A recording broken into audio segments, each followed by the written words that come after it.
Iran's Mehr news agency says President Ebrahim Raisi and the country's foreign minister have been killed in a helicopter crash. Emergency crews earlier reported seeing wreckage after hours of complicated search efforts. Our Middle East economy and government editor Paul Wallace joins us for the latest. Well, the news was coming thick and fast over the course of the evening. It wasn't until about 10 minutes ago that the semi-official Iranian state TV actually confirmed that the president has been killed.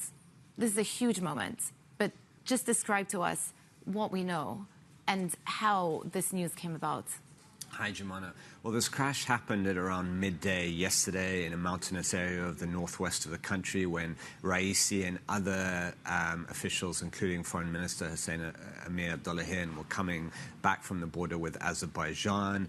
There was a lot of confusion initially. Iranian state media was describing it variously as a crash and a hard landing.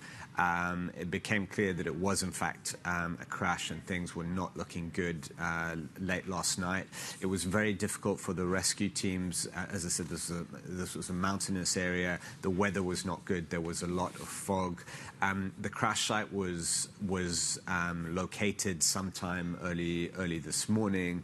And then around 2-3 hours ago, Iranian state media said there was no sign of life at the crash site, which I think was the first real sign that the president had probably died, and that's something that the semi-official state news agency has just confirmed. So President Raisi was seen as a protege and a potential successor to the supreme leader, the Ayatollah Khamenei.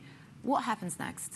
What are the next steps? That is a big question. The government itself has not put out an official statement yet saying, for example, who now takes over. It's likely to be the senior vice president, someone who's called Mohammad Mokhber. In some ways, a lot of what's gone on in Iran in the last couple of years in terms of its foreign policy, in terms of the proxies, in terms of tensions with Israel and the US, were not down to Raisi so much as the supreme leader, Ayatollah Ali Khamenei. He obviously remains in position. Yesterday, he was tweeting, urging Iranians to show calm, and said that whatever happened, whatever the outcome was of this crash, that things would remain stable.